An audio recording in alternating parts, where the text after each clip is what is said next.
All right, we're live. Yeah, we're live, I guess. Great. Well, thanks for choosing to spend your time with us today. I'm Kyle. I'm a key account manager for the Southeast. I'm here with Han. He's an application engineer. As many as you may know, Meanwhile is looking to expand our footprint in our C1 to C4 products. PLCs and the accompanying hardware is going to help drive that. So today we're going to review PLCs, servo drives, servo motors, and applications. We only have 30 minutes, so we're going to do our best to give everybody a good footing. Yeah, and hello, guys. My name's Han. I think many of you guys we spoke before. And if you notice, like today it's a bit dark here, it's because we're experiencing a thunderstorm right now in New Jersey. And luckily, it's not re related to today's topic, but I feel like talking about it is the entire NJSC service, the New Jersey Service Center is actually powered by Meanwhile UPS, like the NTN5K. That's why, like, I'm sure today's internet is gonna be great. Well, we still have internet. Yeah. That's, we'll be one of the few. All right. So let's jump right into today's actual topic, PLC. All right. So the most simple question is, what is a PLC? Yeah, PLC, because PLC is basically a computer. But think about it. If you're at home, you're watching YouTube, you're browsing Facebook, you use a personal laptop, right? I'm sure your personal laptop is going to do a great job here. But if you bring a laptop to an automation planet, to to a production line, like you don't know how many people are working around, what kind of noise, what kind of moisture, what kind of dust is everywhere. You know, So this is when your laptop may fail. So we need a ruggedized digital computer. Like it doesn't need to be fancy. We don't need keyboard. We don't need like screen to watch YouTube, especially at work. But what we need is actually the chip, the brain, the uh, the central processing unit, the control unit we call PLC, the programmable logic control. So that basically it takes input from like sensors and it gives output. It makes decision and gives output to the actuators like motors. So that's basically what a PLC does. got it. Mhm. And you see from the screen, we have when we choose a PLCs, there are certain like parameters we need to like pay attention to. For example, the I/O count. So basically, how many input pins do we have? How many output pins do we have? It depends like how many devices we can control at the same time, Yeah. maximum. Like for example, the Meanwhile one, we have a 16 and 32. You can choose. So if you need smaller one, 16 is good. If you need more, then 32. And the second item is scan time. So it's basically how long does it take for the PLC to scan the device once. So you can imagine the shorter the time, the higher the frequency, the better the response for So PLC. how many times that input is asking the question of what's going on? Yeah, the units is yeah, and the unit is normally in microseconds to milliseconds, Okay. depend on how you program it. And then the communication protocol. So every PLC uses different one, but for Meanwhile, we use Modbus protocol. Okay. Yeah. So any device, like any computer that's programmer that work with Modbus, you can use that to program Meanwhile PLC. Okay. Okay. And how can you review how we configure the PLC? Yeah, sure. So this diagram is very intuitive. It basically tells you all the simple all the simple facts you need to know about PLC. So on the left side, you will see that's the input module. The input module could be anything, like push button gives it high low, or a limit switch or mechanical switch, or it could be relay, it could be any sensors. And on the right side, it's the output. The output could is what we call like an actuator. So it could be a motor, it could be like a buzzer. The input is giving the information to the PLC to make decision.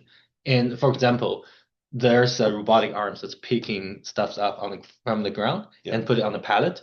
And when people walk by, we do not want the robotic arm to keep moving because they're powerful. They will damage people. Yeah. Yeah, people may get hurt. So normally there will be a sensor around, and when the sensor like senses there's a human approaching, the sensor tell tell the PLC like there's a person coming by, turn it from high to low or low to high, Yeah. depend on whether the sensor is normally open or normally closed.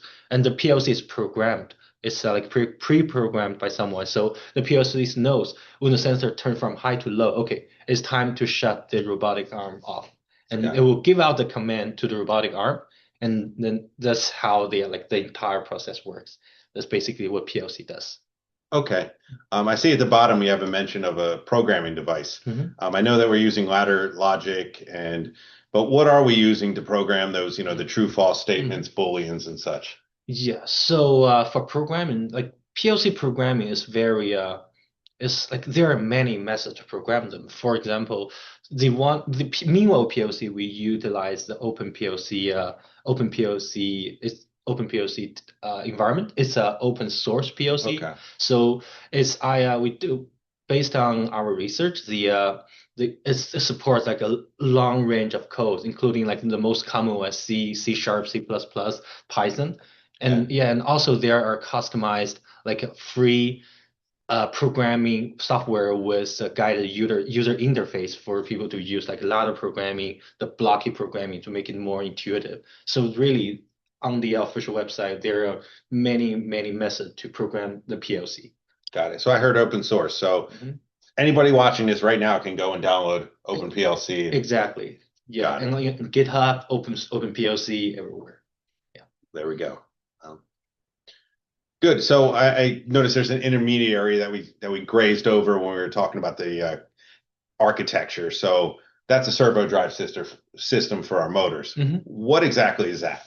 So a servo drive system normally consists of the drive and the motor, and also the encoder, Okay. plus extra PLC controller. So servo, there are many different motors in the world. Why are we focusing on the servo drive? So yeah, I want to like briefly talk about the motors first. So the Oh, motors, there sure. are the common motors are there are brushed motors, Yep. there are BLDC, Yep. which means brushless Brushless. motors, yeah, and there are stepper motors, there are the servo motors, linear motors. Yep. So the brush motors is easy to understand. It's the simplest motor, right? There's a brush, or we call it commutator, that switch the current when the motor rotates 180 degrees. Yep. So like the magnetic force changes its direction, so the motor can keep moving. So this is a basic motor. It's reliable. It's like there's no control to it. If you give it 12 volts, it runs at 12 volts. You give it 18, it runs faster. You give it 30, maybe it blows up. We have no idea. So it's simple, reliable, but it's not really controllable. Yep. And for BLDC, well, it's much better. BLDC normally runs on three-phase UVW, and there are many ways to drive a BLDC. For example, Meanwhile has our VFD. You can program it to drive a BLDC motor, Okay. and the servo and stepper are the main like the most popular motors on the industry. So stepper here is so it divided an entire circle into certain steps. For example, the most common one are, I believe, 200 step motor, Yep. which means on the 380-degree circle, each step is 1.8 degree. So when the drive or PLC gives the stepper a command, or we call it a pulse, the motor moves one step, 1.8. You give it 200 pulses, it moves an entire circle. What has micro steps as well, right? Yeah, there are micro steps. It depends on what kind of programmer you're using or what kind of drive you're using. Yep. Yes, for example, there are half step, like 1.10 step, 1.24 step, but it depends on the programmer and the motor. But in general, yeah. And the thing important is normally stepper doesn't have a feedback Yep. system. So when the programmer or the PLC gives a pause to the stepper, it doesn't actually know whether the step So has been taken or I not. I came from the 3D printing world, and there'd be a lot of instances where I'm 3D printing and it's out of position, it hits the part, and all of a sudden it's off by that distance for the rest of the print. It's just printing in the air, it's all Right. spaghetti. So yeah, I know exactly what you're talking about. Yeah, exactly. So like stepper when there's a big torque on it, Yep. so it's supposed to move 100 step, but it doesn't have the strength to move. Only moves 90, but the programmer doesn't know. It would just keep No, it saying the just does pause. it. Yep. Yeah, it would be a mess. But so that's why we have a servo motor drive system here. A servo motor runs like the control logic is very similar to stepper, except there's a feedback system. So there are encoder inside the motor. So the motor knows, or I mean to be more precise, the drive knows where the motor is. Is it actually spinning? Is the speed right? Is the torque right? Is everything? It's like the arrow. It's an arrow zero. So it will compare the command with the action and to give it an error, and it will try to neutralize the error down to zero. So this is called a closed loop control. Means like you give a command, you expect a response, the loop is closed. And the stepper is called an open loop control, where you just give a command, you just throw a ball out, you don't know where it goes. So that's the main difference between those motors. And today, like in the meanwhile PLC, we recommend to pair with a servo motor because our applications are like precise or like robotic arms. So we want customer to have feedback. Got it. All right. We hinted at servo motors. What exactly is a servo? Yeah. I mean, yeah, go ahead. Yeah, so this is just I actually talked about this already, but Yeah. to make everyone like feel more comfortable, this is an intuitive graph to show what this is.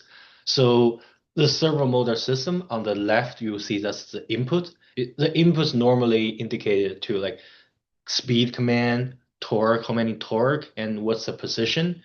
And sometimes they are built into the servo drives. Sometimes you can use a PLC to control all the input. So PLC gives the command to the servo drive, and the drive drives the actual motor. On the right, you will see that's the output. So the output is actually the motor itself is monitoring. Is the torque correct? Is the speed okay? Like is the position precise? And it tells the encoder. Encoder here is like a translator or compiler if you're familiar with the with computer programming. It basically translates machine language to process that the motor can receive and actuate. And yeah, the information is transferred back, so the servo drive will know whether I'm driving it correctly or not. So this is basically how a servo drive system works. Okay. All right. So we covered all three components. Let's just tie it all together for everybody. Yeah, just to sum up what we just talked about, PLC controller first, because it's the main brain. It makes all the decision. Everything is programmed. So like it knows when to start and when to stop. And then the PLC gives the command to the motor drive here, because the motor drive is the actual component that sending pulses to the motor itself to make it move. Yeah. And the motor has a feedback system, so the motor knows whether I'm good or not. If the motor says, "Hey, I'm having too much torque, you need to stop," it gives a signal back to the motor drive. So the motor drive will communicate with the PLC, and the PLC will make decision whether to force to give it more power or to shut it down based on how you program it. So yeah, this is basically how everything works together. We coordinate together. Got it. All right. So here in New Jersey, we have the PLC and servo drive system. You can get that with your SEG points right now at the store. It requires 208. We're in the lunchroom, so we don't have 208 in the lunchroom, unfortunately, and it might be a little heavy for this desk. I don't know. But if you could just review what's included in that. Yeah, so this is a poster that you guys will see on our official website. So first of all, everything you see here, Meanwhile is able to provide them, whether they're Meanwhile or PowerNext, you can just buy directly from us. So you will see first there's a circuit breaker, and the circuit breaker AC goes in, and the circuit breaker connected to the XDR. The XDR is powering the PLC itself as well as all the sensor switches. And then the AC also goes to the four servo drives, and servo drives connected to the driver. So everything is integrated together. And you will see on the right there are many like small sensor switches and as well as e-stop. So again, everything you can source from Meanwhile. So if you want to make the automation feel safe, you need e-stop, no problem. You can come to Meanwhile as well, not just the XDR power supply.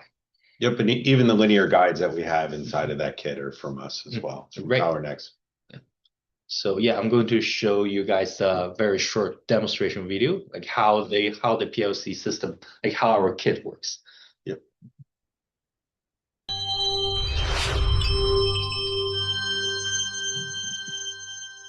The PLC and servo drive system. Integrates Meanwell's DPLC controller, servo drive system, and next-generation DIN rail power supply to establish a standard automation solution. By recreating real-world automation application scenarios, the system simulates high-speed operation with coordinated dual-axis rotary motion, achieving high-precision closed-loop motor control and fully demonstrating the core advantages of Meanwell products in precision, stability, and reliability.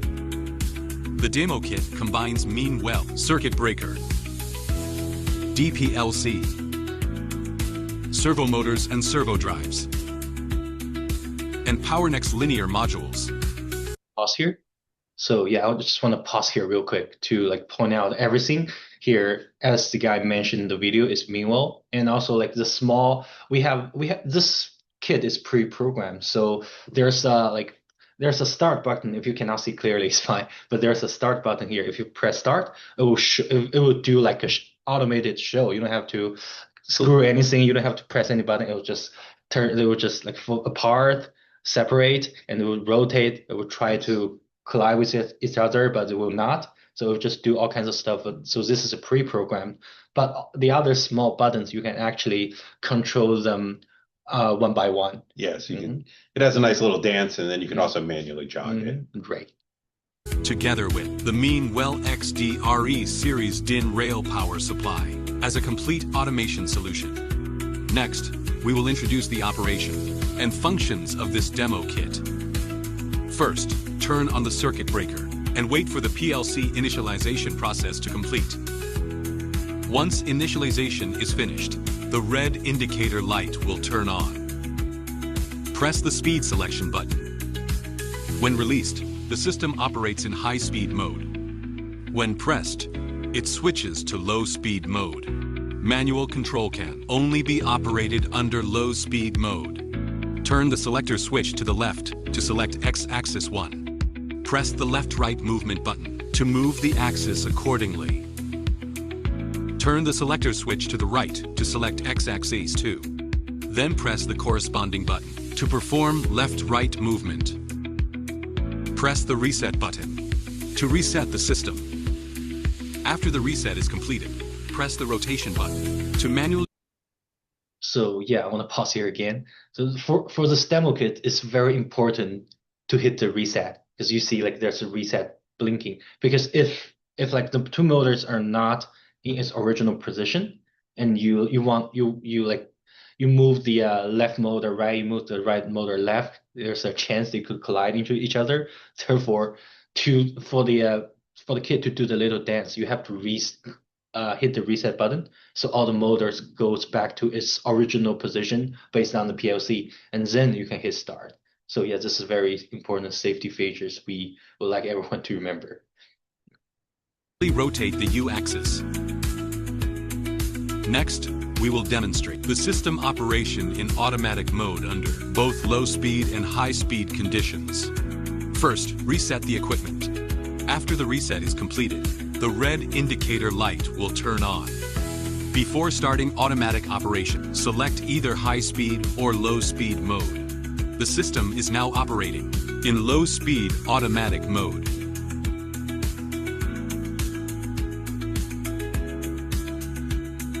Press the stop button to stop operation. Then switch to high-speed automatic mode by first resetting the system again. Reset first. After the reset is complete, press the high-speed button to enter high-speed automatic mode.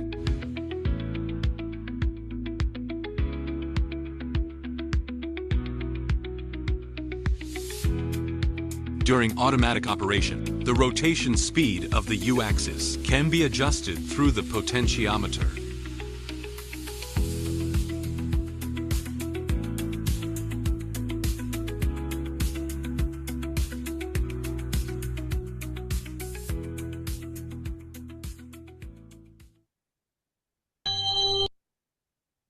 All right, yeah, I'm sure that video was informative. So, Kyle, I believe that the kit can be redeemed from our SDG points, right? Yep. Right now, it's for you to grab. So please take a look at it, and we hope more people are driving PLC opportunities.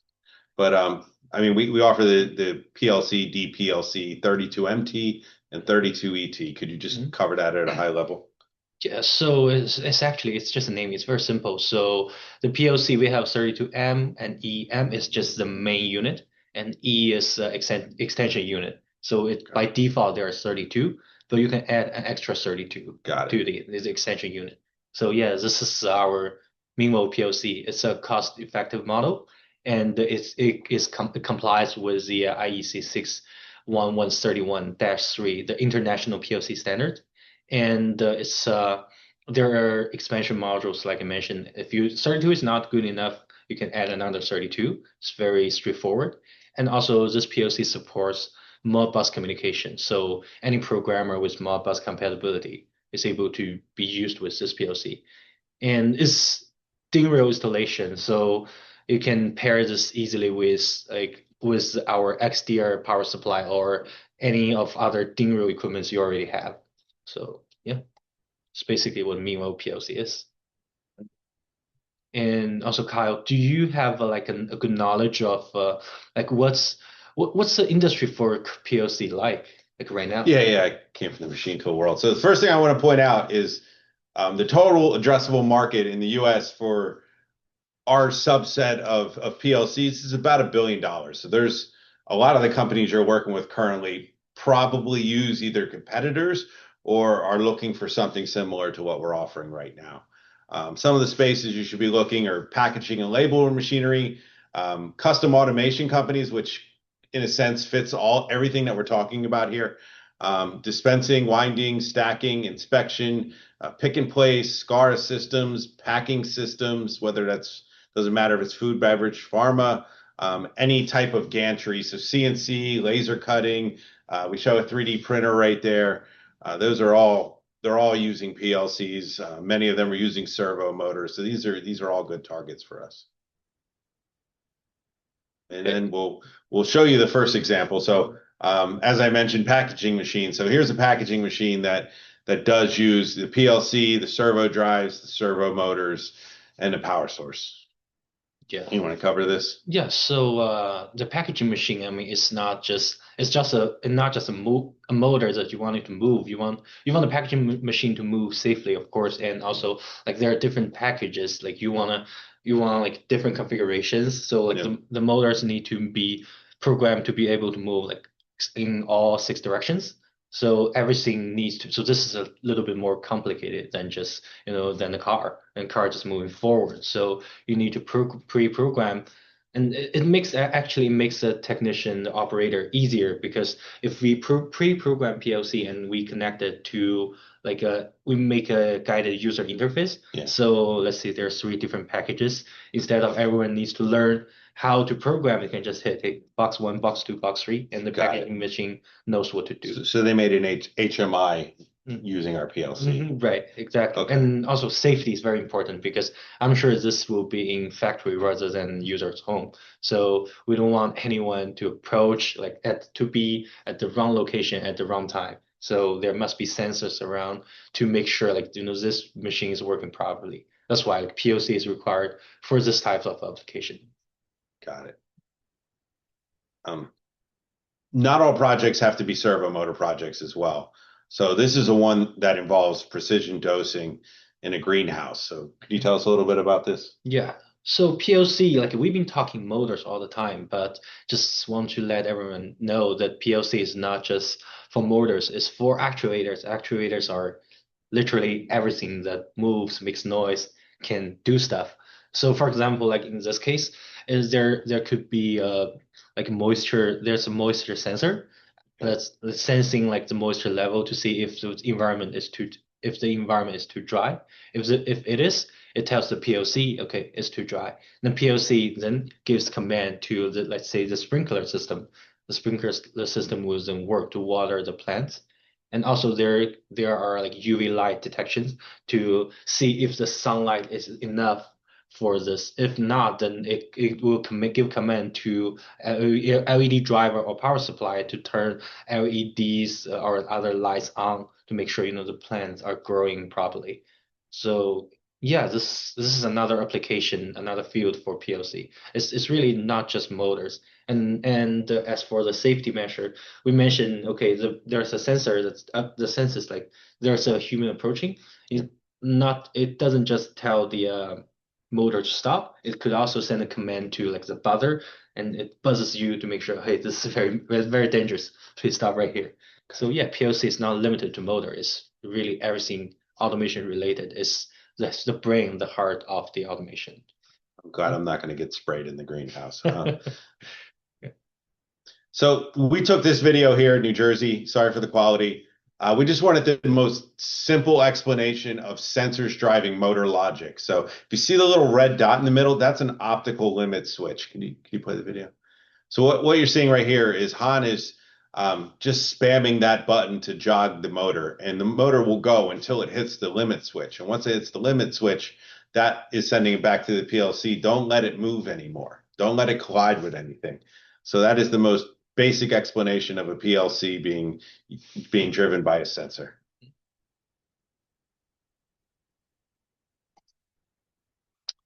All right. Well, thank you for the presentation, everyone. If you have any questions, we have some time at the end to try to address those. What we want to point out is for the first time, we are doing our NPI webinar online. This is our largest webinar on the year. It's going to be 2 hours. And with the year coming to the close, it's going to help you to identify what's coming from Meanwell and to help you drive your opportunities. I'm sure you have some customers that'll be interested in what we're going to show. So I hope you're able to get comfortable and join us in September on the 24th at either 10 a.m. or 1 p.m. if you're over here on the East Coast. Yeah, and yeah, this is the first time we're doing this online, so we just want to make everyone's life easier. So you can just log in from your personal laptop instead of flying, I don't know, from South America to Fremont. So it's quite fun. Yeah, please join our webinar. And of course, if any of you have any technical questions regarding Meanwell products, whether it's power supply, PLC, or the inverters, just feel free to shoot an email to any of us here. And yeah, that's it. Thank you for your time today. As we mentioned, OpenPLC, you can download that right now. There's websites like PLC Practice that can help you get started with PLCs. And I guess we have to open up the floor. So does anybody have any questions?